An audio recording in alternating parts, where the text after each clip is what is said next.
بالله ونعوذ بالله من شرور أنفسنا ومن سيئات أعمالنا من يهده الله فلا مضل له ومن يضلله فلا هادي له ونشهد أن لا إله إلا الله وحده لا شريك له ونشهد أن سيدنا وحبيبنا ومولانا محمدا عبد الله ورسوله صلى الله عليه وعلى آله وصحبه وسلم الذي أكمل الله به قصر النبوة أي ختم الله به النبوة وحكم أن لا نبي بعده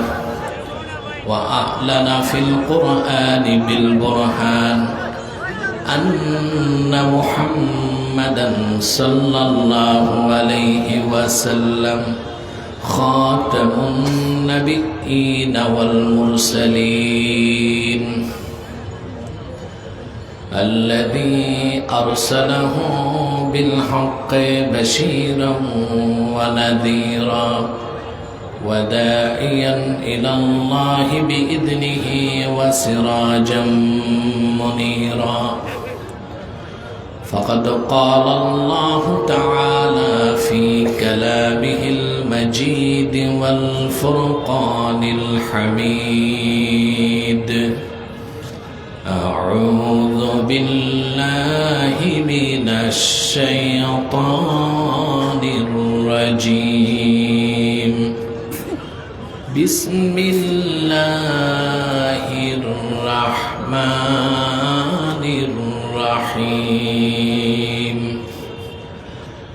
ما كان محمد أبا أحد من رجالكم ولكن رسول الله وخاتم النبيين وكان الله بكل شيء عليما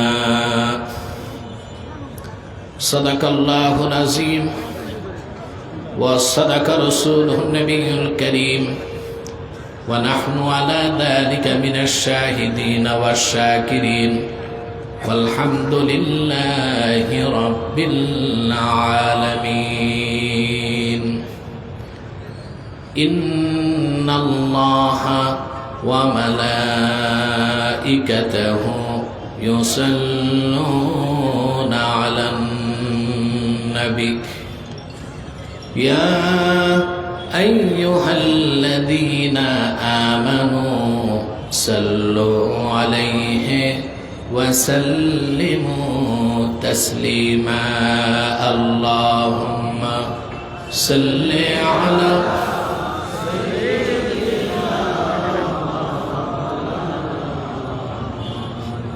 وعلى آله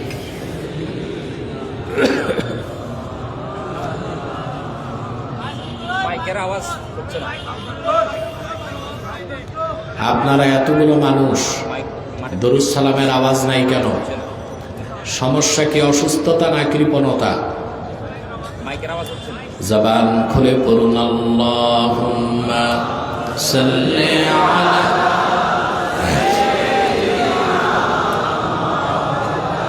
mic checking করো তোমরা বের হও وعلى آل سيدنا مولانا محمد فهو الذي تم معناه وصورته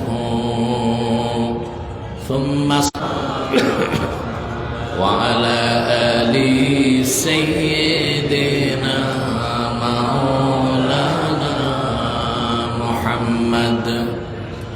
मदीने की हवा से जन्नती बू आती है खाके पाके मदीना में नूर जन्नत चमकती है अल्लाहुम्मा صل على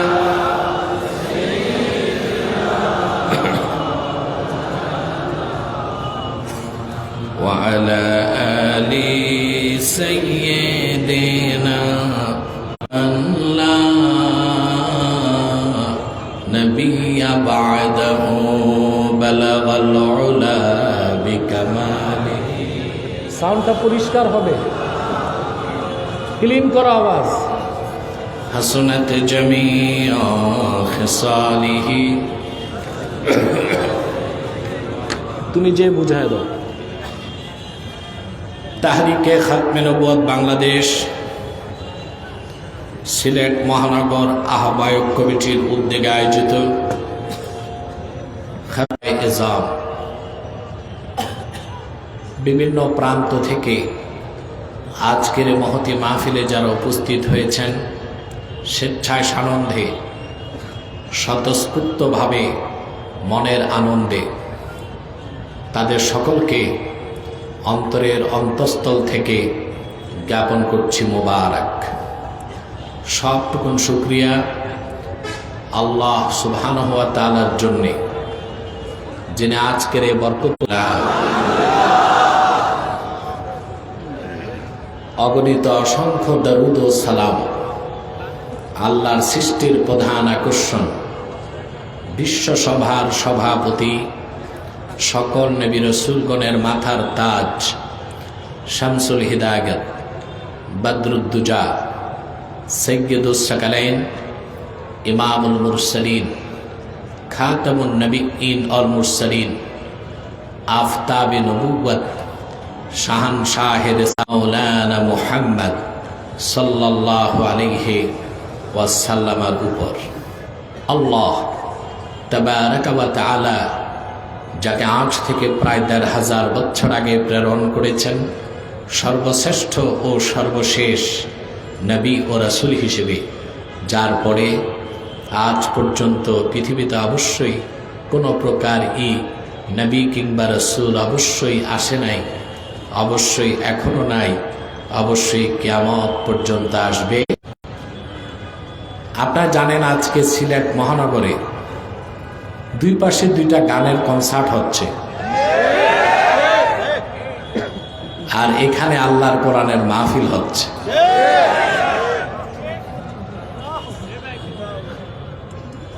যারা আসহাবুল ইয়ামিন জান্নাতগামী সব এসেছে কোরআনের মাহফিলে,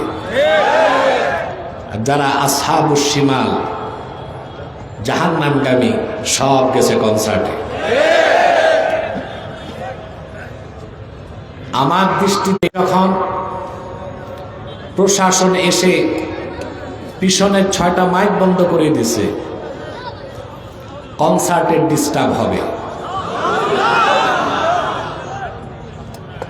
আমি বলেছি সব মাইক চালাও, কনসার্টের জন্য কোরআনের মাহফিল বন্ধ হতে পারে না। এ হচ্ছে ৩৬০ আউলিয়ার বাংলাদেশ, শাহজালালের বাংলাদেশ, শাহ ফারহানের বাংলাদেশ, শাহ কারামত আলীর বাংলাদেশ, শাহ মাখদুমের বাংলাদেশ। আমার কমিটি কোন ধরনের দ্বন্দ্বে যায় নাই, হরেনগুলো বন্ধ করে দিয়েছে। আমরা সংঘাত চাই না, কিন্তু আপনারা চরম বেয়াদবি করেছেন। আগে যারা ছিল তাদের মধ্যে আর আপনাদের মধ্যে পার্থক্য কোথায়?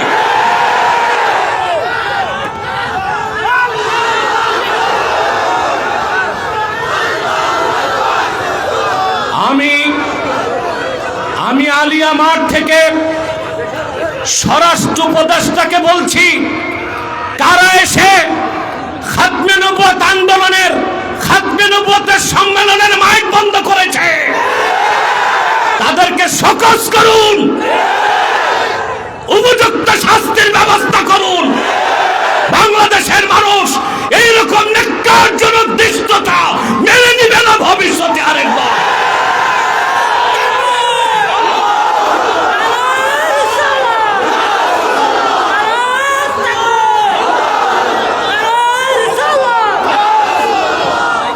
আমার ভাইরা,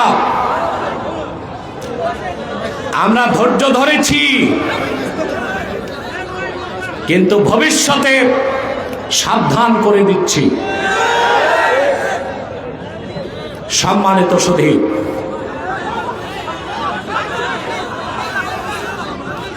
বসে যান। আমার ভাইরা, আমি যারা এই কাজ করেছে ঘৃণা প্রকাশ করছি তাদের এই কাজে। দোয়া করি আল্লাহ তাদের হেদায়েত করুক, আর হেদায়েত কপালে না থাকলে আল্লাহ যেন পানিশমেন্টের আওতায় নিয়ে আসেন। সম্মানিত সুধী, আপনারা যা এসেছেন এখানে, আসার পেছনে পার্থিব জাগতিক কোনো স্বার্থ আছে? আমরা এসেছি আল্লাহ তার হাবিবের রেজামন্দি হাসিল করার জন্য, অন্য কোনো উদ্দেশ্য আমাদের। এখানে এসেছেন, প্রতি শ্বাসে 10টি নেকি পাচ্ছেন। আলহামদুলিল্লাহ বলেন।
সম্মানিত সুধী, আপনারা ধৈর্যের সাথে বসুন। আমরা আমাদের বক্তব্যকে স্পষ্ট করে দিয়েছি, বাকিটা প্রশাসন দায়িত্ব নেবে। ডানে বামে কেউ দাঁড়িয়ে থাকবেন না, বসে যান। সম্মানিত সুধী, আমার ভাইরা, আপনারা কথা যদি বলেন তা আমি কথা বলবো কি করে? আজকে আমি আপনাদের সামনে সূরা আহজাব থেকে 40 নম্বর আয়াত তেলাওয়াত করেছি। এই আয়াতকে কেন্দ্র করে নির্ভরযোগ্য মুফাসসির এবং মুহাদ্দিসগণের দৃষ্টিকোণ থেকে কিছু কথা আপনাদের সামনে তুলে ধরার চেষ্টা করব ইনশাআল্লাহ। ভূমিকাতে একটি কথাই বলবো, আমরা এসেছি পার্থিব কোনো স্বার্থ নাই, আছে? এসেছি আল্লাহ তার রাসূলের রেজামন্দি হাসিল করতে। এই ময়দানে বসার সাথে সাথে আপনাদের সগীরা গুনাহগুলো মাফ হয়ে গেছে, আর একটু পরে যখন মুনাজাত করব সম্মিলিতভাবে, যদি আমরা 2 ফোঁটা চোখের পানি ফেলতে পারি, কবিরা গুনাহ মাফ হয়ে যাবে। এতে আপনারা খুশি না বেজার? বেজার শুধু শয়তান, আর শয়তানের চেলাচামুন্ডারা বেজার। শয়তানের চেলাচামুন্ডা আগেও ছিল, এখনো আছে, ঠিক না? শয়তান এখন আপনাদের একটা ওয়াসওয়াসা দিবে, আপনাদেরকে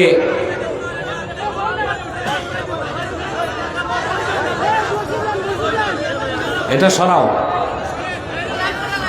শয়তান আপনাদেরকে ওয়াসওয়াসা দিবে যে আপনারা যেন মুনাজাতের আগে উঠে যান। আমরা ন্যাক নিয়ত করে শয়তানের নাপাক গালে একটা চপেটা ঘাত করতে চাই, রাজি আছেন? আমরা নিয়ত করছি কিছুক্ষণ পরে আজকের মুনাজাত করে গুনাহ মাফ করে নিষ্পাপ বেহেশতি আল্লাহওয়ালা হয়ে বাড়ি যেতে চাই। কারা কারা হাত তুলে আল্লাহ তাআলাকে দেখা?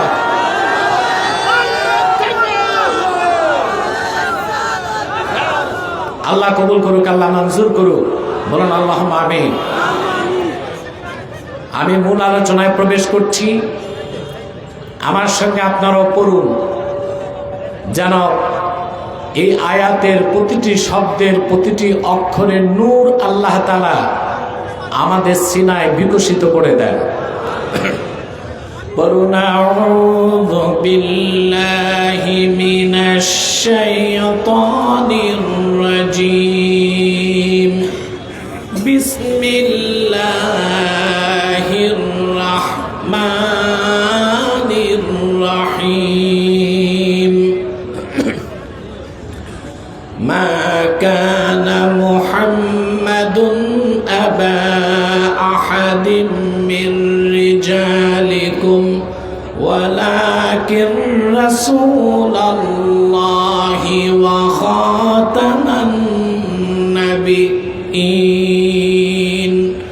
ওয়া কানা আল্লাহু বিকুল্লি শাইইন আলীমা। সাদাকাল্লাহুল আযীম ওয়া সাদাকা রাসূলুহুন নবিয়্যুল কারীম ওয়া নাহনু আলা যালিকা মিনাশ শাহিদিন ওয়াশ শাকিরিন আলহামদুলিল্লাহি রাব্বিল আলামিন। আল্লাহ তাআলা ইরশাদ করেছেন, মুহাম্মদ সাল্লাল্লাহু আলাইহি ওয়াসাল্লাম তোমাদের প্রাপ্তবয়স্ক কোনো পুরুষের পিতা নন, ওয়ালাকিন রাসূলুল্লাহ, বরং তিনি আল্লাহর রাসূল, ওয়া খাতামান নাবিয়্যিন, সর্বশেষ নবী। বলেন সুবহানাল্লাহ।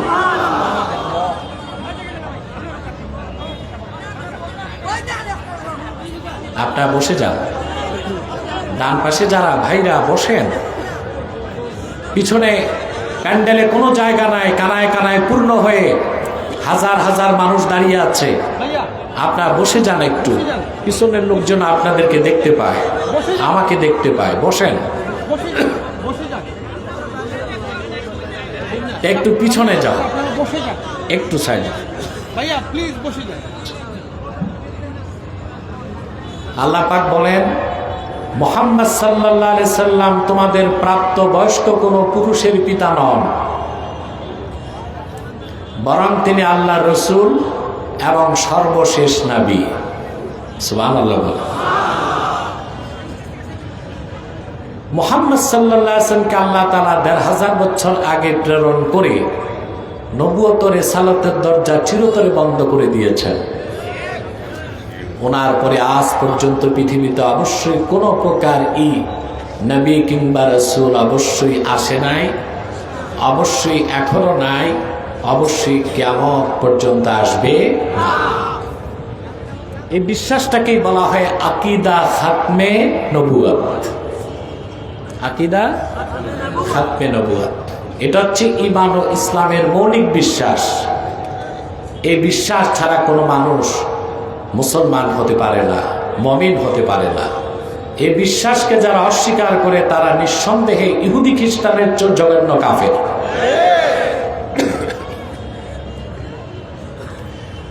মুহাম্মদ সাল্লাল্লাহু আলাইহি ওয়াসাল্লাম আল্লাহর সর্বশেষ নবী, এই ঘোষণাটা শুধু কোরআন শরীফ করে নাই, বরং আদম থেকে ঈসা পর্যন্ত ১ লক্ষের উপর পয়গম্বর ঘোষণা করে গেছেন মুহাম্মদ সাল্লাল্লাহু আলাইহি ওয়াসাল্লাম আখিরি নবী। সুবহানাল্লাহ বলবেন। ৫টি বিষয়ে ১ লক্ষের উপর নবী রাসূল একমত ছিলেন। আমার কথাটা বুঝেন নাই? মাত্র ৫টি বিষয়ে আদম থেকে ঈসা ১ লক্ষের উপর নবী রাসূল একমত ছিলেন। সুবহানাল্লাহ। ইসলামের, ঈমানের, কোরআনের মূল কথা ওই ৫টা। লাখের উপর পয়গম্বর প্রথম যে দাওয়াত দিয়েছেন, যে বিষয়ে তারা একমত ছিলেন, সেটা হচ্ছে আল্লাহর তাওহীদ, লা ইলাহা ইল্লাল্লাহ, আল্লাহ ছাড়া কোনো মাবুদ নাই। এই কথাটি প্রচার করেছেন ১ লক্ষের উপর নবী রাসূল। আল্লাহর তাওহীদের ঘোষণা লাখের উপর পয়গম্বর দিয়েছেন। সুবহানাল্লাহ। লক্ষাধিক নবী রাসূল দ্বিতীয় যে বিষয়টি প্রচার করেছেন, একমত ছিলেন, তা হচ্ছে মুহাম্মাদুর রাসূলুল্লাহ ইমামুল মুরসালিন খাতামুন নবীয়্যিন।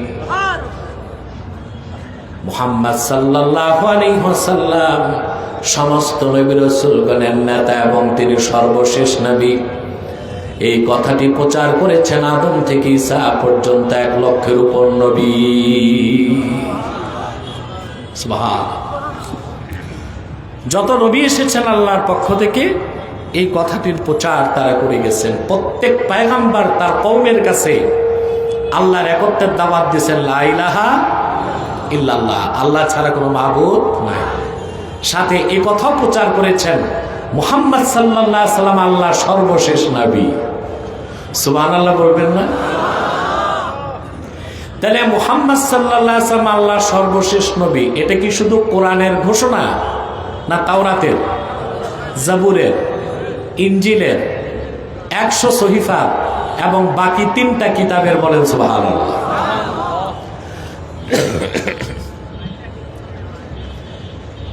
এখন আপনাদের প্রশ্ন আসতে পারে, মুহাম্মদ সাল্লাল্লাহু আলাইহি ওয়াসাল্লাম আসলেন সবার পরে, ঠিক না? মাতো ভাই, আদম থেকে ঈসা সবাই আসলেন আগে। যারা আসলেন, লামা আতাইতুকুম মিন কিতাবিন ওয়া হিকমাতিন সুম্মা জাআকুম রাসূলুম মুসাদ্দিকুন লিমা মাআকুম লাতুমিনুন্না বিহি ওয়া লাতানসুরুন। অবশ্যই তোমরা ওনার উপর ঈমান আনবে এবং ওনাকে সাহায্য করবে। আল্লাহ তাদেরকে আবার জিজ্ঞেস করেছেন ওয়াদা নেবার পরে, ক্বালা আআকরারতুম ওয়া আখাযতুম আলা যালিকা, করেই নবুয়ত পেয়েছেন। এই জন্য 1 লক্ষের উপর নবী রাসূল প্রচার করে গেছেন আল্লাহ এক, আর মুহাম্মদ সাল্লাল্লাহু আলাইহি সাল্লাম আল্লাহর আখিরি নবী। বলেন সুবহানাল্লাহ।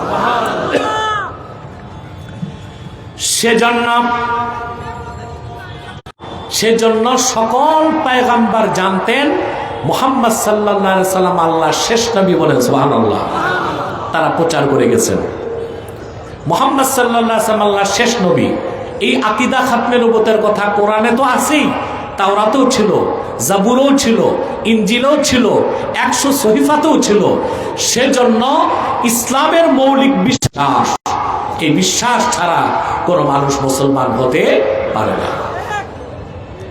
নবীগণ কয়টা বিষয়ে একমত ছিলেন? কথা বলে না। তৃতীয় যে বিষয়ে নবীগণ একমত ছিলেন তা হচ্ছে ইবাদত লিল্লাহি ওয়াহদাহ। দাসত্ব হবে, গোলামি হবে একমাত্র আল্লাহর। আল্লাহর ইবাদতে কাউকে শরীক করা যাবে না। চতুর্থ যে বিষয়ে সমস্ত নবী রাসূলগণ একমত ছিলেন তা হচ্ছে আখিরাতের বিশ্বাস। পঞ্চম যে বিষয়ে সমস্ত নবী রাসূলগণ একমত ছিলেন তা হচ্ছে সালাত, নামাজ। এমন একজন নবী আসেন নাই যিনি নিজে নামাজ পড়েন নাই আর নামাজ পড়তে বলেন নাই। এই হচ্ছে 5টি মৌলিক বিষয়, যে বিষয়ে লাখের উপর পয়গম্বর একমত ছিলেন, আর যে 5টা বিষয়ে তারা দাওয়াত দিয়ে গেছেন। বলেন সুবহানাল্লাহ।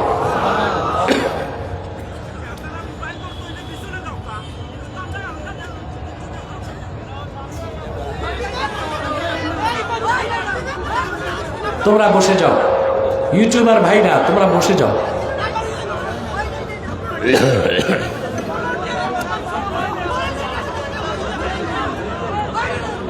ইউটিউবার ভাইরা বসে যাও।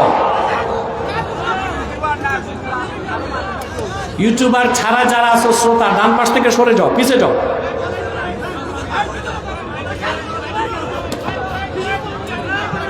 হরেনগুলো চালায় দাও, সবগুলো হরেন চালাও, সব হরেন চালায় দাও। আপনার ডিস্টার্ব করবেন না, আমি খুব ক্লান্ত এবং অসুস্থ। আস্তে আস্তে কথা বলছি, কথাগুলো শোনেন। শুনতেছেন তো? নবীগণ কয়টা বিষয়ে একমত ছিলেন? ওই 5টা মৌলিক বিষয়ের একটা হচ্ছে মুহাম্মদ সাল্লাল্লাহু আলাইহি ওয়াসাল্লাম আল্লাহ শেষ নবী, ওনার পরে কোনো নবী নাই, রসুল নাই। সুবহানাল্লাহ বলবেন না? আমার ভাইয়েরা,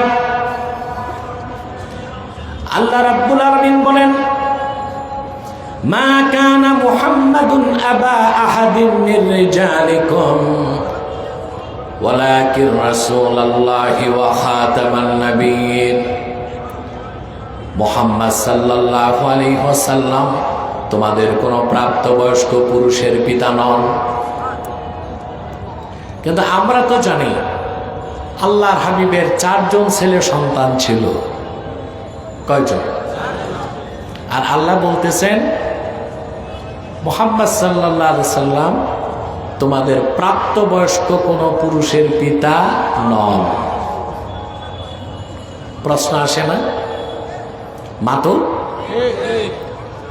তার জবাব হচ্ছে আল্লাহর হাবিবের 4 জন ছেলে সন্তানের একজনকেও আল্লাহ পুরুষ হইতে দেন নাই। এর আগেই আল্লাহ রসুলের উপস্থিতিতে 4 জন সন্তানকে আল্লাহ তুলে দিয়েছেন। প্রশ্ন হলো কেন? প্রশ্ন আসে না? মুহাম্মদ সাল্লাল্লাহু আলাইহি সাল্লামের একজন ছেলে সন্তানকে আল্লাহ জীবিত রাখেন নাই কেন? একটাই কারণ, বলবো? রাসূলুল্লাহর কলিজার টুকরা সন্তানগুলো যখন ইন্তেকাল করেছে, রাসূলুল্লাহ কি কষ্ট পান নাই? 7 আকাশ 7 জমিন 8 বেহেশত আল্লাহ যার খাতিরে বানাইলেন, ওনার একজন সন্তান আল্লাহ জীবিত রাখলেন না কেন? প্রশ্ন তো আসে। সুন্দর ব্যাখ্যা করেছেন আব্দুল্লাহ বিন আব্বাস রাদিয়াল্লাহু তাআলা আনহুমা। তিনি বলেন, মা কানা মুহাম্মাদুন আবা আহাদিন মির রিজালিকুম, মুহাম্মদ সাল্লাল্লাহু আলাইহি ওয়াসাল্লাম তোমাদের প্রাপ্তবয়স্ক কোনো পুরুষের পিতা নন। এই কথা দিয়ে আল্লাহ বুঝাতে চেয়েছেন, লাউলাম আখতিম বি মুহাম্মাদিন সাল্লাল্লাহু আলাইহি ওয়াসাল্লাম আন-নবুওয়া লা জাআলতু লাহু ইবনান ইয়াকুনু বা'দাহু নবী।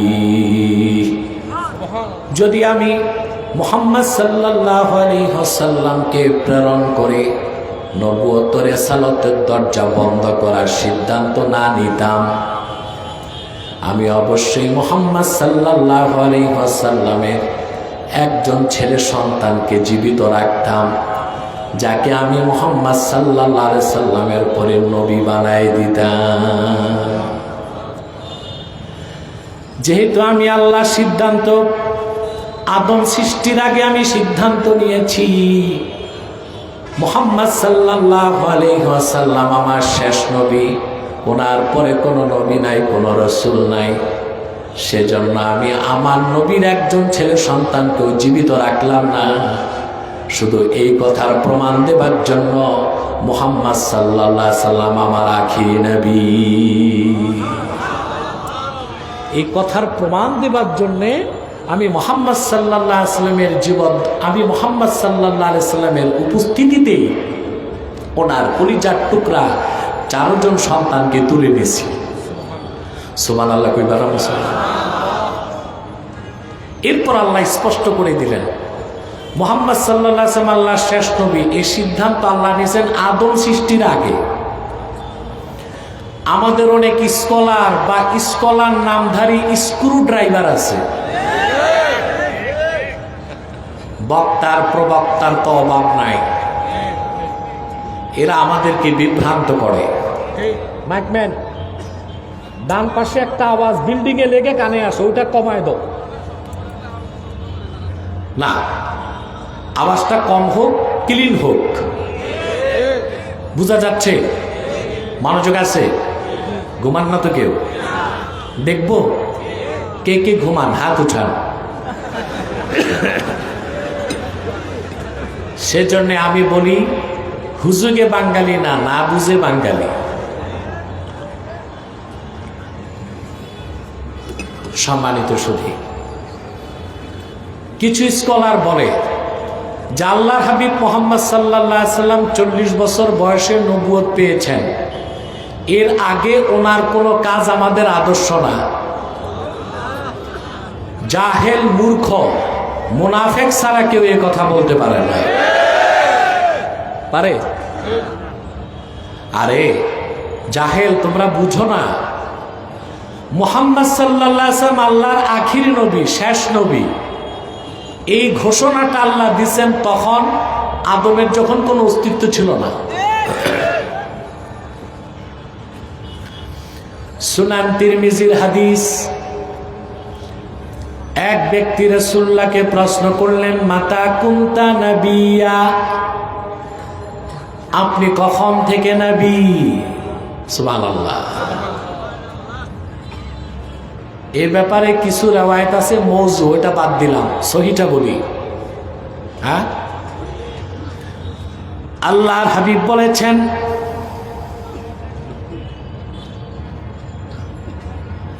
وَكَانَ الْآدَمُ بَيْنَ الْمَاءِ وَالرُّوحِ وَالْجَسَدِ সুবহানাল্লাহ। كُنْتُ نَبِيًّا وَآدَمُ بَيْنَ الرُّوحِ وَالْجَسَدِ। আদম নামে কারো অস্তিত্ব যখন হয় নাই, একটা অংশ ছিল দেহ, আরেকটা ছিল রূহ, তখন থেকে আমি মুহাম্মদ আল্লাহর নবী। আরেকটা হাদিস এসেছে দালাইলুন নবুয়াত, প্রথম খণ্ড ৭৬ পৃষ্ঠায়। হাদিসটি বাইহাকিতে রওয়ায়াত করছেন, বুখারী সহ আরো 10 জন বর্ণনা করছেন। ওয়ানিল ইরবাজ ইবনে সারিয়াত রাদিয়াল্লাহু তাআলা আনহু আন্নাহু قال سمعت رسول الله صلى الله عليه وسلم يقول إني عبد الله وخاتم النبيين وإن آدم لمنجدل في طينته। ইরবাজ বিন সারিয়া বলেন, আমি আল্লাহর রাসূলের নূরের জবান থেকে শুনেছি, তিনি বলেন, আমি মুহাম্মদ আল্লাহর বান্দা এবং সর্বশেষ নবী। তখন থেকে আদমের দেহ যখন ধুলায় গড়াগড়ি খাচ্ছিল,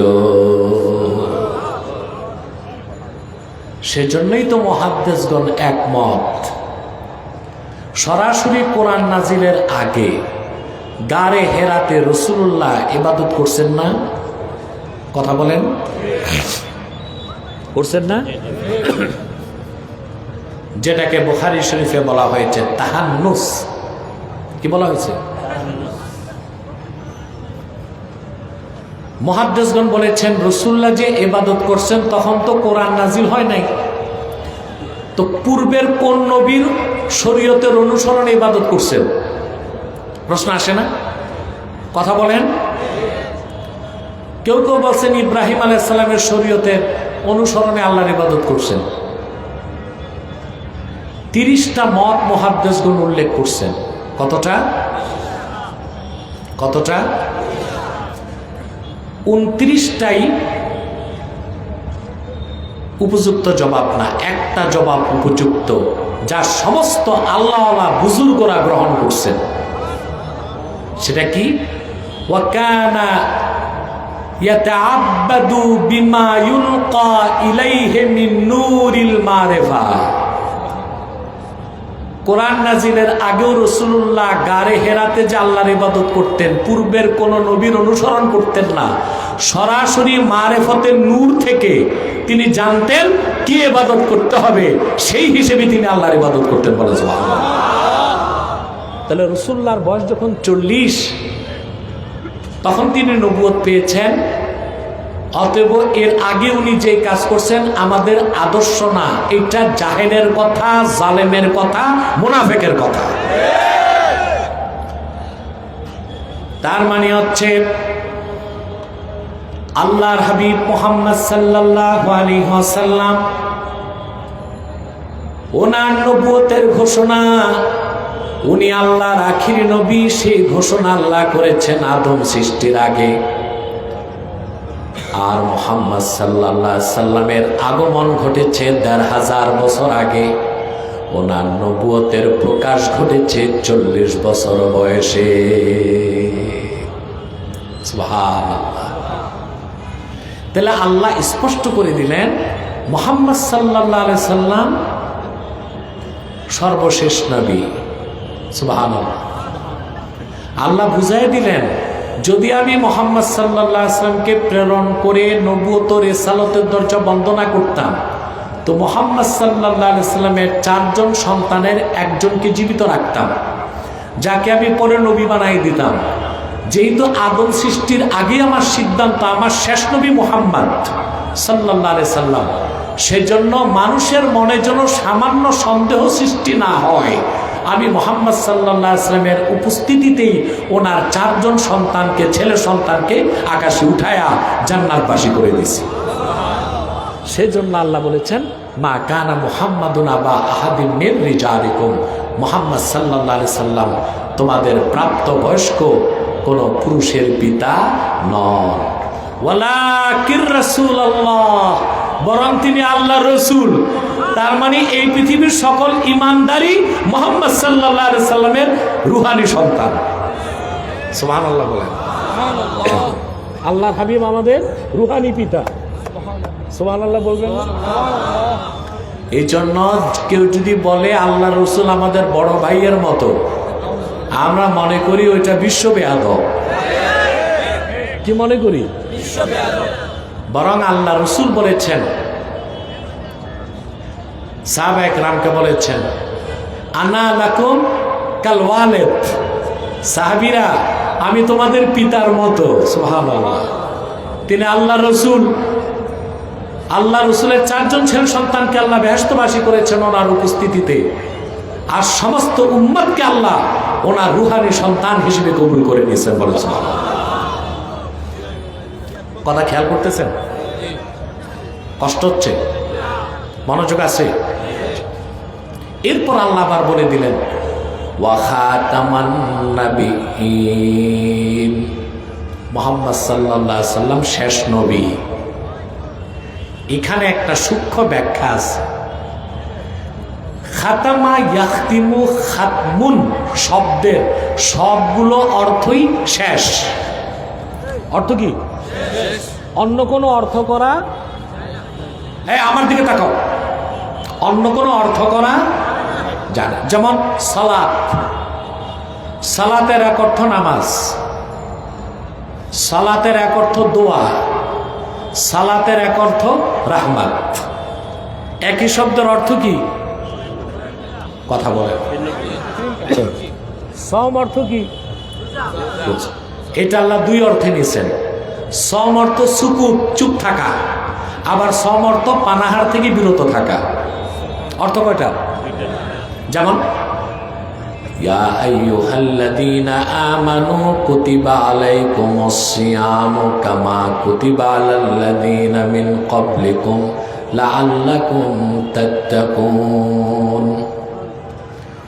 ঈমানদারগণ, তোমাদের উপর সওমকে ফরজ করা হয়েছে যেভাবে ফরজ করা হয়েছিল তোমাদের পূর্ববর্তী জাতিদের উপর। এই সওম বহুবচন সিয়াম, অর্থ কি? এখানে সওম অর্থ কি? মাত্র রোজা।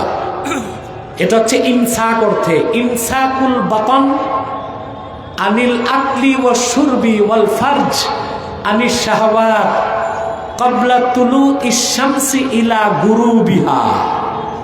সূর্য পশ্চিম দিগন্তে উদিত হবার আগ থেকে সূর্য ডুবার আগ পর্যন্ত সারাদিন পানাহার থেকে বিরত থাকা, যৌন কাজ থেকে বিরত রাখার নাম সওম। রোজা। কথা বলে না। এই একই শব্দের আল্লাহ তাআলা আরেক জায়গায় অন্য অর্থ নিয়েছেন। যেমন মারিয়াম, মারিয়ামের স্বামী ছিল? ঈসার মা মরিয়মের স্বামী ছিল? আল্লাহর হুকুমে ঈসা তার পেটে হয়েছে। সুবহানাল্লাহ বলবেন। আল্লাহ শিখাই দিছেন জিবরিলের মাধ্যমে। ইহুদিরা যখন প্রশ্ন করতে লাগলো, মারিয়াম বললেন, ইন্নী নাযারতু লির-রাহমানি সাওমা ফালান উকাল্লিমাল ইয়াওমা ইনসিয়া। রহমানের নামে আমি মান্যত করেছি, সওম করব, মানে চুপ থাকবো, 3 দিন কোনো মানুষের সাথে কথা বলবো না। এক জায়গায় সওম অর্থ রোজা, আরেক জায়গায় সওম অর্থ চুপ থাকা।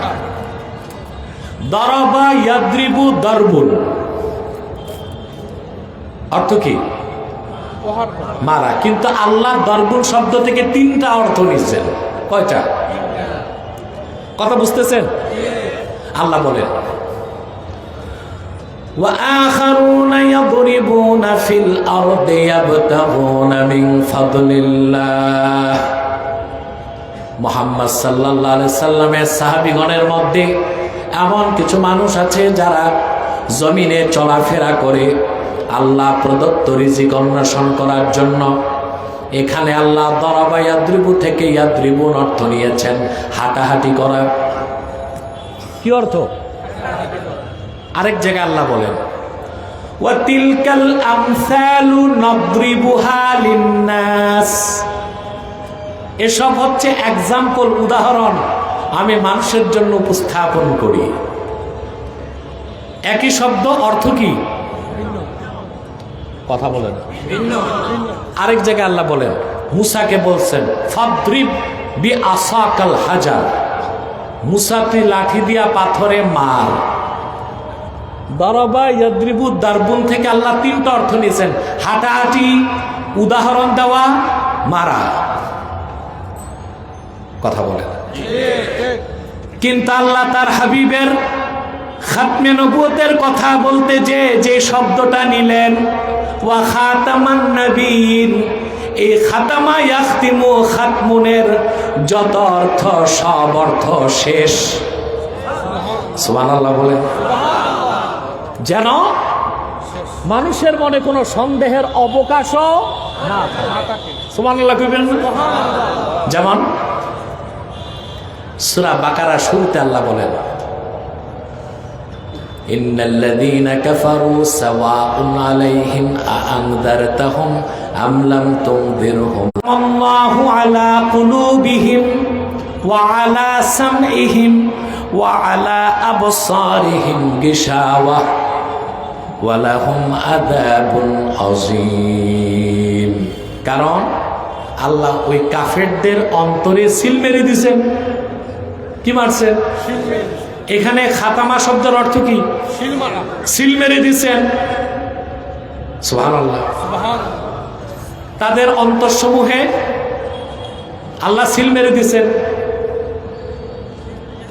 তাদের কর্ণসমূহে সিল মেরে দিয়েছেন। একজন কাফেরের একজনও মুসলমান হইতে পারে নাই। কারণ কি মেরে দেওয়া হয়েছে? এবার আসেন, এই সিল মারার অর্থ শেষ। অর্থ কি? শেষ। একটা হীরার টুকরা, স্বর্ণের টুকরা, ইয়াকুত পাথর আমি প্যাকেট করছি। কি করছি? আমি পাঠাবো আমেরিকা। কোথায়? এখন এটা তো কার্গোতে পাঠাবো। কিসে? এগুলো তো প্যাক করছি। খাতামান নবীন, ওখানে খাতামা ইয়াখতিমু খাতমুন থেকে সিল অর্থ নিলেও আল্লাহর হাবিব মুহাম্মদ সাল্লাল্লাহু আলাইহি সাল্লাম শেষ নবী, এর বাইরে কোনো ব্যাখ্যা করা যায় না। তার মানে আল্লাহ মুহাম্মদ সাল্লাল্লাহু আলাইহি সাল্লামকে প্রেরণ করে খাতামা ইয়াখতিমু খাতমুন থেকে যত অর্থ নেওয়া হয়, অর্থ কি? জোরে বলতে হবে। কিন্তু প্রথম কথা, যে যত অর্থ নেন খাতামা ইয়াখতিমু খাতমুন থেকে অর্থ কি? শেষ। কিন্তু সূরা আহজাবের 40 নম্বর আয়াতে খাতামান নবীনের অন্য কোনো অর্থই নেওয়া যাবে না। একটাই অর্থ, খাতামান নবীন মানে মুহাম্মদ সাল্লাল্লাহু আলাইহি ওয়াসাল্লাম শেষ নবী।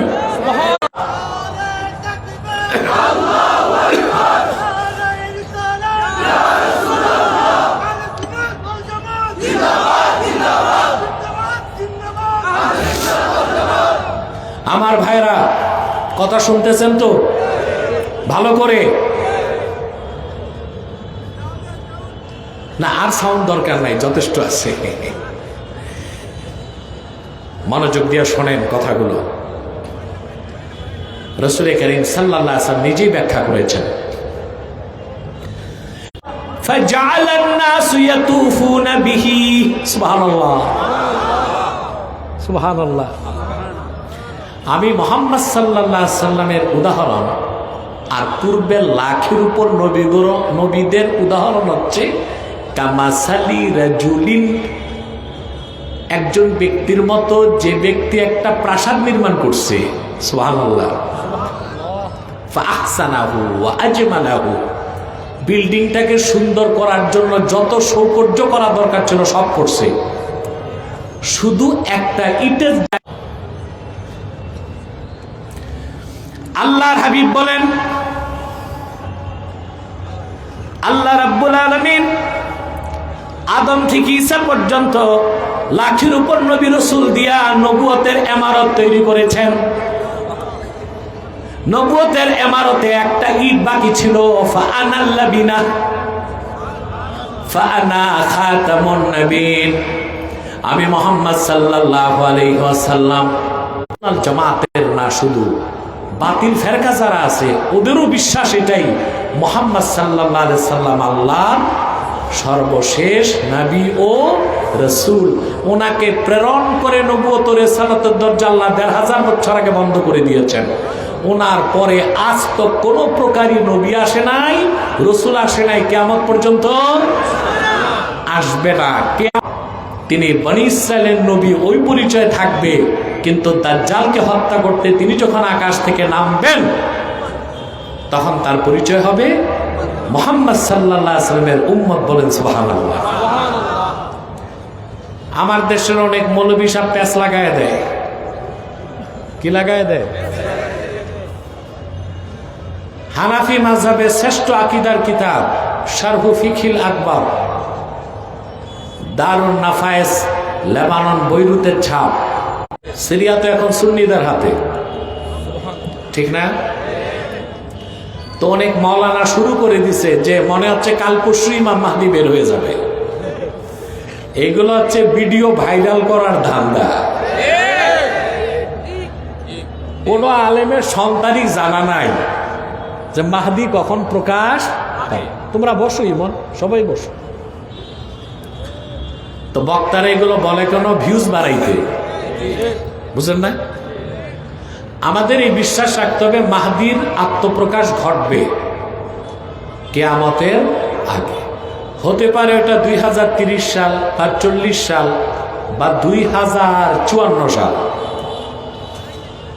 2054 সাল। এর বেশি কিছু বলার ক্ষমতা আমার নাই। দামেস্কের জামে মসজিদে ইমাম মাহদি অবরুদ্ধ হয়ে যাবে, দাজ্জাল চতুর্দিক দখল করে নেবে। শুধু দাজ্জাল ঢুকতে পারবে না মদিনা মুনাওয়ারায় আর মক্কা মুকাররমায় এবং এর আশপাশে, ঢুকতে পারবে না, সব দখল করবে সে। বুঝতেছেন? আসর নামাজের সময় ইমাম মাহদি অপেক্ষায় থাকবেন। আজান হয়ে যাবে, একামত হয়ে যাবে, লোকজন বলবে হুজুর নামাজ পড়ান। ইমাম মাহদি বলবেন আমার কাছে সংবাদ পৌঁছেছে আমার ভাই ঈসা আকাশ থেকে নেমেছেন।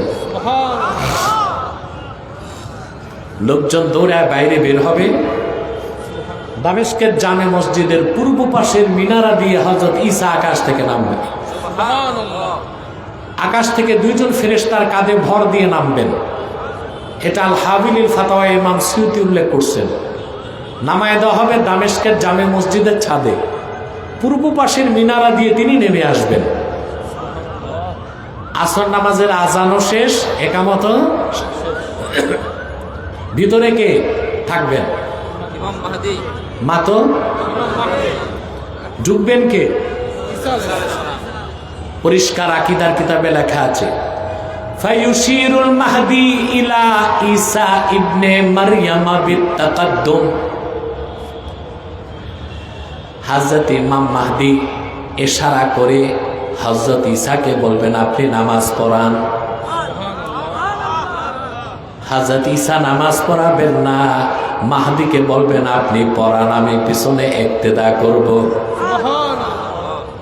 সুবহানাল্লাহ। কেন? মোল্লা আলী কারি জবাব দিছেন, ফায়াক্তাদি বিহি লিয়াজহারা মুতাবিআতা নবিনা মুহাম্মদ সাল্লাল্লাহু আলাইহি ওয়াসাল্লাম। ঈসা ইমামতি করবেন না, তিনি মাহদীর পিছে নামাজ পড়বেন। এই কথার প্রমাণ দিতে যে আমি বনি ইসরায়েলের নবী ঈসা নবী হিসেবে আসি নাই, মুহাম্মদ সাল্লাল্লাহু আলাইহি সাল্লামের উম্মত হিসেবে এসেছি। সুবহানাল্লাহ। কথাকার এই নবী কিংবা রাসূল আসে নাই, এখনো নাই, কিয়ামত পর্যন্ত আসবে। আল্লাহর হাবিব সাল্লাল্লাহু আলাইহি ওয়াসাল্লাম ১৫০০ বছর আগে উম্মতকে সতর্ক করছেন যে আমার পরে ৩০টা কাজ্জাব মিথ্যা নবুয়তের দাবিদারের প্রাদুর্ভাব ঘটবে। কয়টা? ৩০টা। এর মধ্যে সিদ্দিক আকবরের জমানাতে আমরা দেখি কুখ্যাত মুসাইলামাতুল কাজ্জাব। কাকে? সে নবুয়ত দাবি করছিল, ভণ্ড নবী মুসাইলামা।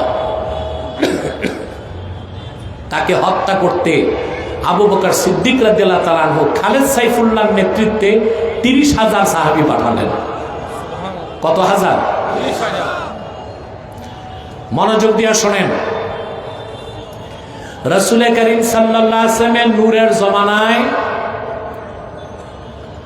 গাজওয়া হয়েছে, সারিয়া হয়েছে, জুয়ুশ হয়েছে, বুস হয়েছে, ২৭টা গাজওয়া হয়েছে। যে ২৭টা যুদ্ধে আল্লাহর হাবিব নিজে সেনাপতির দায়িত্ব পালন করছে। রাসূলুল্লাহ নূরের জমানায় মদিনা মুনাওয়ারা কেন্দ্রিক যত জিহাদ হয়েছে, ওই সবগুলো যুদ্ধে মোট মানুষ নিহত হয়েছিল মাত্র ১০১৮ জন। কত? ১০১৮। এর মধ্যে ইসলামের পক্ষেও ছিল, ইসলামের বিপক্ষেও ছিল, মাত্র ১০১৮।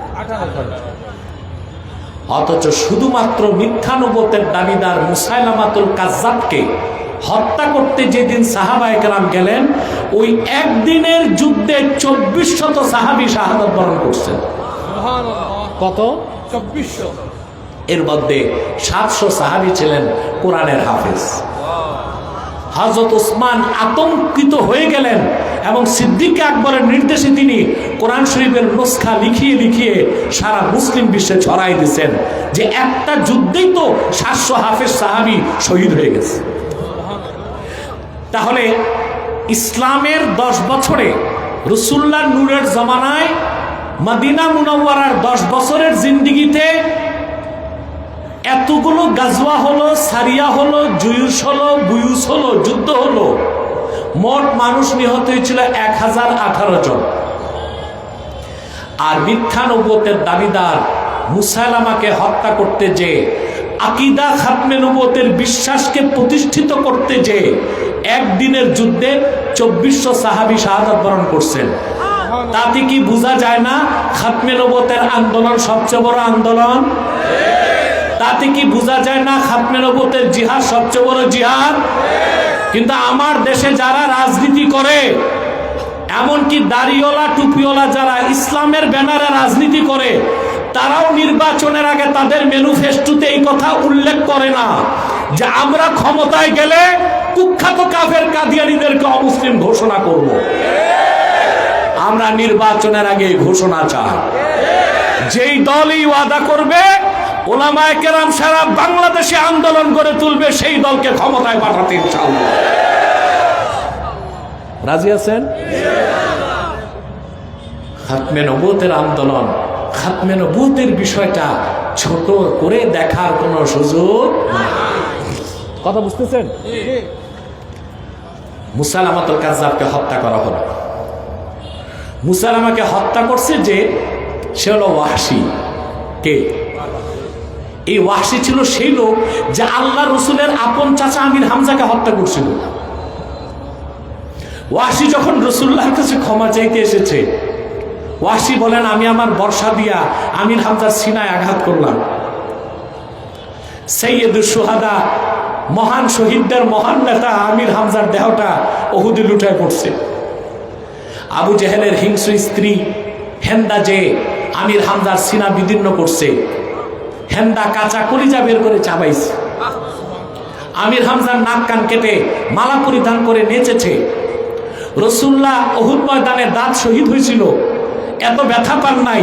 আপন চাচার শাহাদাতের দৃশ্য দেখে রাসূলুল্লাহ যে ব্যথা পেয়েছিলেন। সিরাত ইবনে হিসাবে এসেছে, ওয়াহশী যখন রাসূলুল্লাহর কদমে যে উপস্থিত হলো ক্ষমা চাইতে, রাসূলুল্লাহ তাকে ক্ষমাও করলেন, মুসলমানও বানাই দিলেন।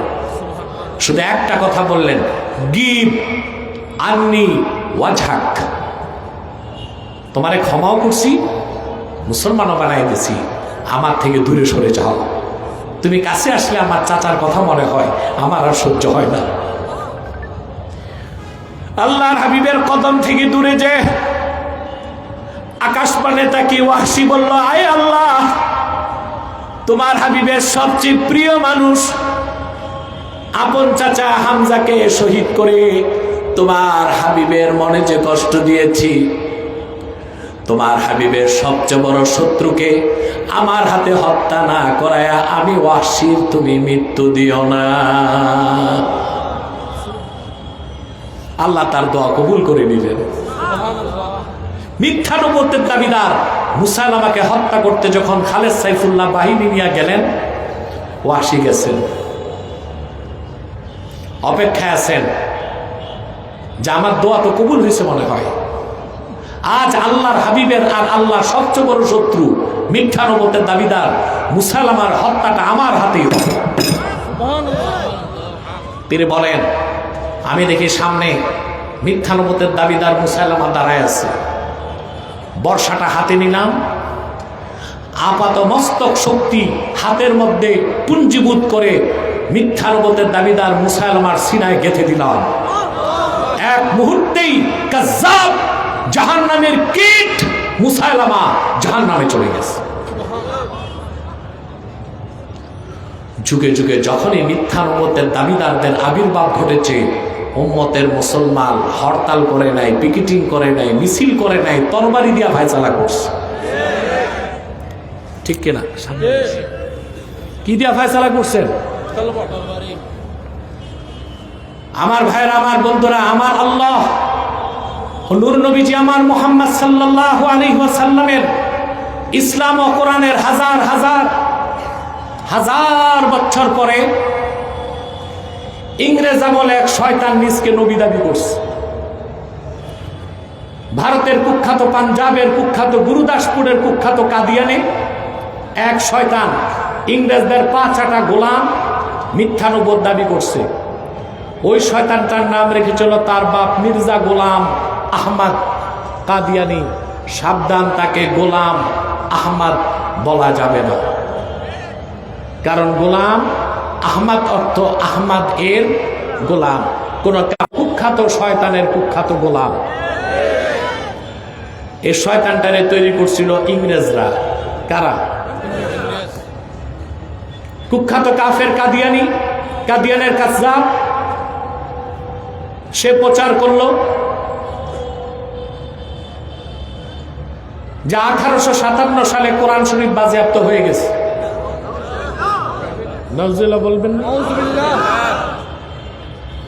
সে বলতো ইংরেজদের বিরোধিতা করা কুফরি, যারা ইংরেজদের বিরোধিতা করে তারা জারর সন্তান, তার মতে শুকরের গোশত হালাল। সমস্ত ওলামায়ে কেরাম তার বিরুদ্ধে কাফের ফতোয়া দিয়েছে। কাদিয়ানের কাজ্জাব, মিথ্যা নবুয়তের দাবিদার মির্জা গোলাম শয়তান কাদিয়ানের উপর গজব এসেছে 1908 সালে। যখন গজব এসেছে, কাদিয়ানের কাজ্জাব, মিথ্যা নবুয়তের দাবিদার মির্জা গোলাম শয়তান কাদিয়ানি 1908 সালে ধ্বংস হয়ে কুখ্যাত জাহান্নামের কুখ্যাত কুকুরে পরিণত হয়েছে। কত? আমার বলতে লজ্জা হচ্ছে, আপনাদের সিলেট সোভানীঘাট এলাকাতেও তারা একটা আস্তানা করে ফেলেছে। সুনামগঞ্জের দিরাইতে করেছে, সিলেটের বিভিন্ন জায়গায় করছে, কিন্তু সোভারিঘাটে কিভাবে কুখ্যাত কাদিয়ানীরা আস্তানা করলো, এত আলেম ওলামা সিলেট শহরে, এটা আমার বুঝে আসে না। এবং আমাদের কাছে তথ্য পৌঁছেছে সোভানিঘাট এলাকায় তারা আবার জায়গাও কিনছে আস্তানা করতে। সিলেটের মুসলমান তাহরিক আপনাদেরকে নেতৃত্ব দিবে, মজবুত হোক। সিলেটের মাটিতে কাদিয়ানীদের কোনো আস্তানা রাখা যাবে না। 100 আস্তানা করছে, নাম পরিবর্তন করে করে তারা মিথ্যা পরিচয় দেয়। কখনো নিজেদের পরিচয় দেয় আহমদি জামাত, কখনো বলে আহমদিয়া জামাত, কখনো বলে আহমদি সম্প্রদায়, কখনো বলে আহমদিয়া সম্প্রদায়, কখনো বলে আহমদি মুসলিম জামাত, কখনো বলে আহমদিয়া মুসলিম জামাত। সাবধান, যত কাদিয়ানি ছিল আছে থাকবে, তারা কেউ আহমদি জামাত নয়, আহমদিয়া জামাত নয়, আহমদি সম্প্রদায় নয়, আহমদিয়া সম্প্রদায় নয়, আহমদি মুসলিম জামাত নয়, আহমদিয়া মুসলিম জামাত নয়, শয়তানি জামাত, কুখ্যাত জাহান্নামের কুখ্যাত কুকুরের দল।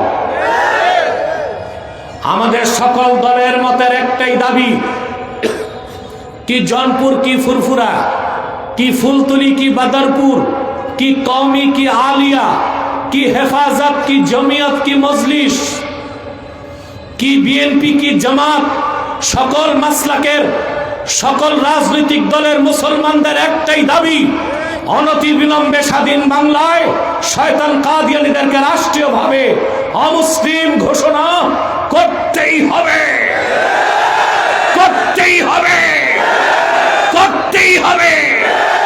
এই দাবি আদায়ে যদি তাহরিকে খাতমে নবুয়ত বাংলাদেশ জান ও মাল দেবার ডাক দেয়, কারা কারা প্রস্তুত আছেন হাত তুলে দেখা।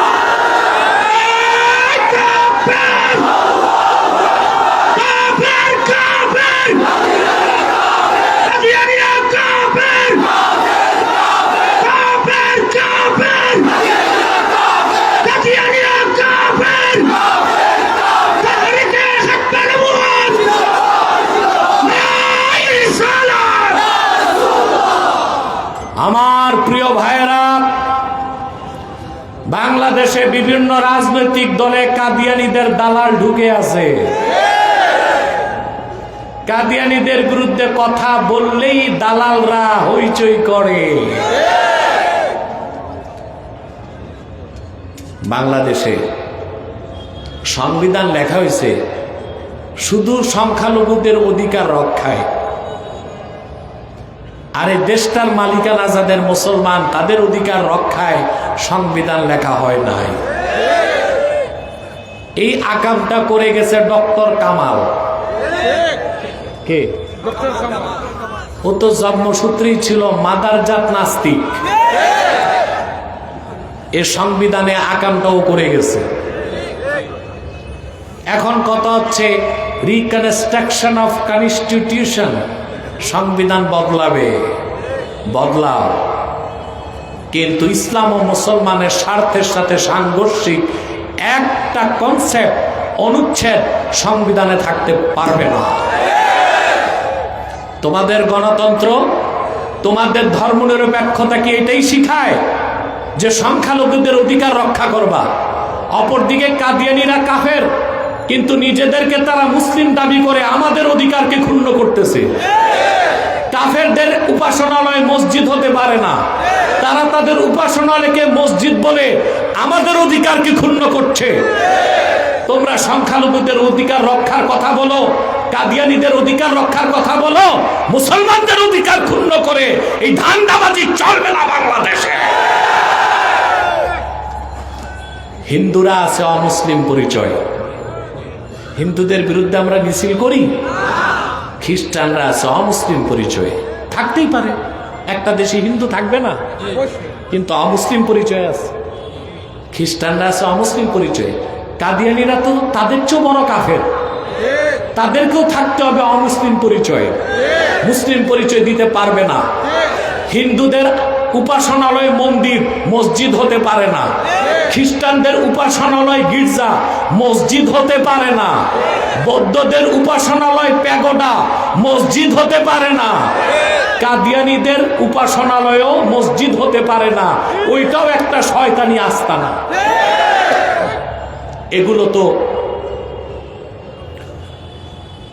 এগুলো তো নিশ্চিত করার দায়িত্ব হচ্ছে গভর্নমেন্টের। কিন্তু আমরা কিছু বললেই বলে এইখানে তো ধর্মনিরপেক্ষতা আছে। কি আছে? তো তোমাদের ধর্মনিরপেক্ষতার মানে এটাই যে মুসলমানদের অধিকার ক্ষুণ্ণ করবা আর কাফের মুশরিক সংখ্যালঘুদের অধিকার রক্ষা করবা। এটাই যদি হয় তোমাদের ধর্মনিরপেক্ষতা, ওই সাতার ধর্মনিরপেক্ষতার জায়গা বাংলাদেশে হবে না। রাজি আছেন? এক আছেন?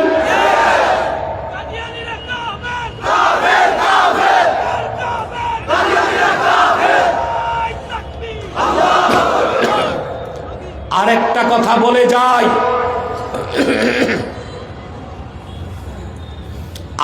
কথা বলে যাই, যারা ইসলামী রাজনীতির ব্যানারে রাজনীতি করছেন কান পেতে শুনে রাখেন, খোদার কসম, যতদিন পর্যন্ত আপনারা কুখ্যাত কাফের কাদিয়ানীদেরকে রাষ্ট্রীয়ভাবে অমুসলিম ঘোষণার দাবি আদায় করতে না পারবেন, আপনারা কেউ রাষ্ট্র ক্ষমতায় যেতে পারবেন না। আব্বাসীর কথাটা লিখে রাখতে পারেন আপনারা। বাংলাদেশ ইসলামী রাষ্ট্র না হোক, এটার বিপক্ষে ইসলামী রাষ্ট্র বাংলাদেশ কখনোই যেন না হয়, সেজন্য কাদিয়ানী সম্প্রদায় কাজ করে যাচ্ছে এবং তাদের পক্ষে সহযোগিতা করতেছে ইসরায়েলের মোসাদ এবং আমেরিকার সিআইএ। কথা বুঝতে পারছেন? অতএব আমাদেরকে স্পষ্টভাবে বুঝতে হবে, কাদিয়ানীদেরকে রাষ্ট্রীয়ভাবে অমুসলিম ঘোষণার দাবি যে কোনো মূল্যে আদায় করতে হবে। তখন বাংলাদেশ কলঙ্কমুক্ত হবে।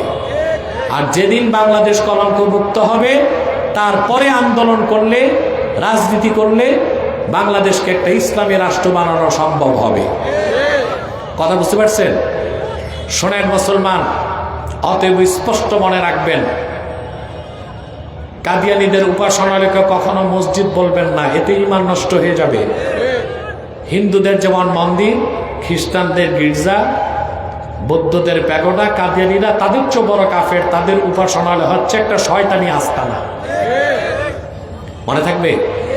আর তাদেরকে কখনই আপনারা, তারা তো মিথ্যা পরিচয় দেয়, কখনো নাম পরিবর্তন করে বলে আহমদি জামাত, কখনো বলে আহমদিয়া জামাত, কখনো আহমদি সম্প্রদায়, কখনো আহমদিয়া সম্প্রদায়, কখনো আহমদি মুসলিম জামাত, কখনো আহমদিয়া মুসলিম জামাত। সাবধান, যত কাদিয়ানি ছিল আছে থাকবে, তারা কেউ আহমদি জামাত নয়, আহমদিয়া জামাত নয়, আহমদি সম্প্রদায় নয়, আহমদিয়া সম্প্রদায় নয়, আহমদি মুসলিম জামাত নয়, আহমদিয়া মুসলিম জামাত নয়, তারা শয়তানি জামাত, কুখ্যাত জাহান্নামের কুখ্যাত কুকুরের দল। মনে থাকবে আপনাদের? আমার ভাইরা, কাদিয়ানীদেরকে অর্থনৈতিক সহযোগিতা করবেন না। করবেন? করেন? জি। প্রাণ কোম্পানির যত জিনিস তাদের, সেজান কোম্পানির জুস তাদের, আরএফএল এর পণ্যগুলো তাদের, প্রথম আলো নামের প্রথম অন্ধকার পত্রিকা তাদের, ডেইলি স্টার, কালের কণ্ঠ তাদের। এগুলো ধরবেন না, কিনবেন না, বেচবেন না। মনে থাকবে মুসলমান, এটা আপনাদের নৈতিক দায়িত্ব। কি দায়িত্ব? সম্মানিত সুধী, বিশেষ করে প্রথম আলো কিনবেন না। যদি কিনেন ভুলে, আগুনে জ্বালাই দিবেন। ইসলাম ও মুসলমানের বিপক্ষে জন্মলগ্ন থেকেই পত্রিকাটি কাজ করে যাচ্ছে, করে নাই? যখন এই দেশে প্রথম আলো নিষিদ্ধের জন্য আলেম ওলামা মাঠে নামছে, ছাত্র জনতা দাবি তুলছে, আমি হতবাক হয়ে গেলাম। বিভিন্ন ডানপন্থী রাজনৈতিক দল থেকেও প্রথম আলোর পক্ষে দালালি হয়েছে। এটা লজ্জাজনক, দুঃখজনক। এই প্রথম আলো কি না করছে মুসলমানের বিরুদ্ধে? জেএমবি যখন সারা দেশে বোমা ফাটাইছে, মনে নাই? তখন জেএমবির নেতাদের ফাঁসি হয়েছে। সবচেয়ে বেশি প্রচার করেছিল জেএমবির বিরুদ্ধে প্রথম আলো। কিন্তু জেএমবির যোদ্ধাদেরকে ট্রেনিং দেওয়া হয়েছিল ভারতের উত্তরপ্রদেশের দেহরাদুনে। সে কথাটা প্রথম আলো গোপন করেছিল। কথা বলে না। জেএমবি নেতা আব্দুর রহমানের ভাই ছিল তৎকালীন রাজনৈতিক দল আওয়ামী লীগের এক বড় নেতা, শালা। সেটাকে তারা গোপন করেছিল। পরবর্তীতে প্রথম আলো সবগুলো মাদ্রাসায় জঙ্গি শিক্ষা দেওয়া হয় এই কথা অপপ্রচার করেছিল। প্রথম আলোর উস্কানিতে বিগত জালেম সরকার জঙ্গি নাটকগুলো সাজাইত। এই দেশের বড় বড় আলেমদের চরিত্র হনন করার জন্য এমন কোনো কাজ নাই, লেখা নাই, যেটা প্রথম আলো প্রচার করে নাই। ইসলামী অনুভূতিতে আঘাত দিয়েছে, মুসলমানদের স্বার্থে আঘাত দিয়েছে। বাংলার মাটিতে আজ হোক আর কাল হোক প্রথম আলোর মতো জঘন্য প্রথম অন্ধকার পত্রিকা নিষিদ্ধ করা হবে ইনশাআল্লাহ। আপনারা ধরবেন না, কিনবেন না, বেচবেন না, মনে থাকবে। আরেকটি অমুসলিম সম্প্রদায় আমাদের বিরুদ্ধে কাজ করছে, এটা হচ্ছে ঈসাই জামাত, খ্রিস্টান। এরাও দাড়ি রাখে, টুপি লাগায়, নিজেদেরকে মুসলিম বলে, আসলে তারা খ্রিস্টান। এদের পুরো নাম হচ্ছে ঈসাই তরিকাভুক্ত মুসলমান, আদতেই খ্রিস্টান। 1975 সালে তারা বাংলাদেশে ঢুকছে। এই পর্যন্ত 2.5 লক্ষ মানুষকে তারা খ্রিস্টান বানাইছে। 2.5 লক্ষ মানুষ না, 2.5 লক্ষ পরিবারকে খ্রিস্টান বানাইছে। তাদের মারাত্মক থাবা হচ্ছে আপনাদের সুনামগঞ্জের তাহেরপুর এলাকায়, ওদিক দিয়ে সরিষাবাড়িতে, জামালপুরে, কক্সবাজারে, টেকনাফে, দিনাজপুরে। তাদের মাস্টার প্ল্যান হচ্ছে বাংলাদেশের একটা অংশকে তারা আলাদা করে পাচ্ছেন না, বাকিটাও দেখবেন।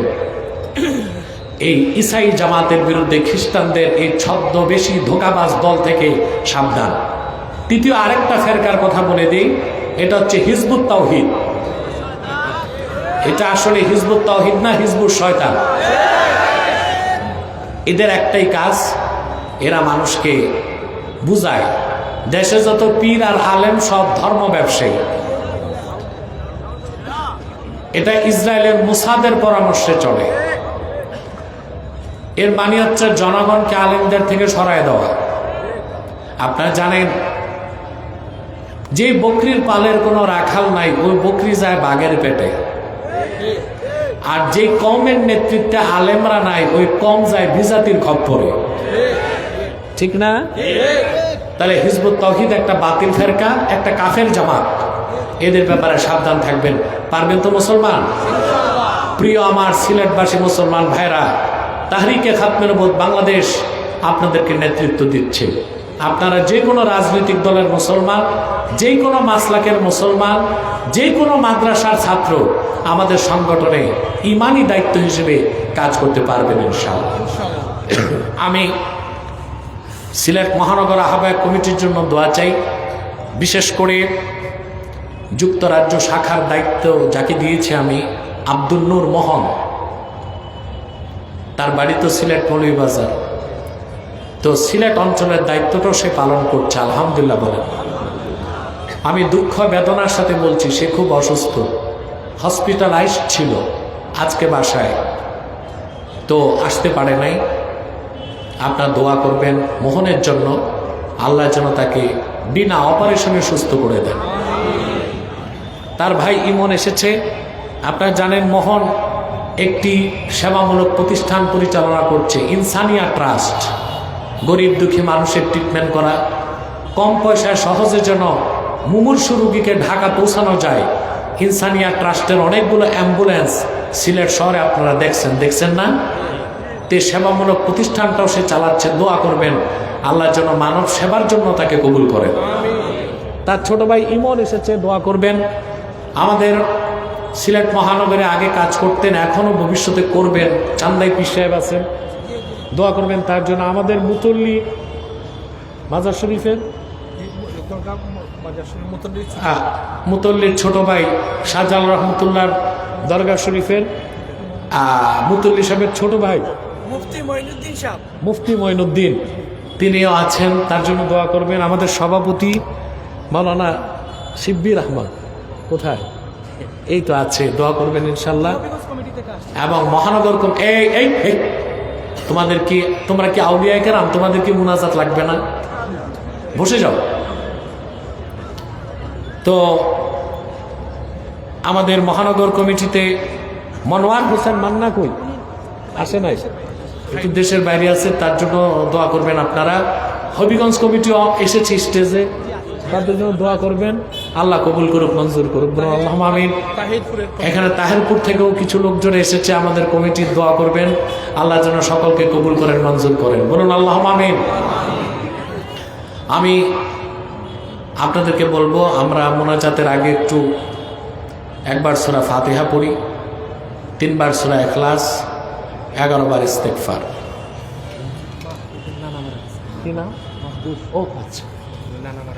হাতে রাখো।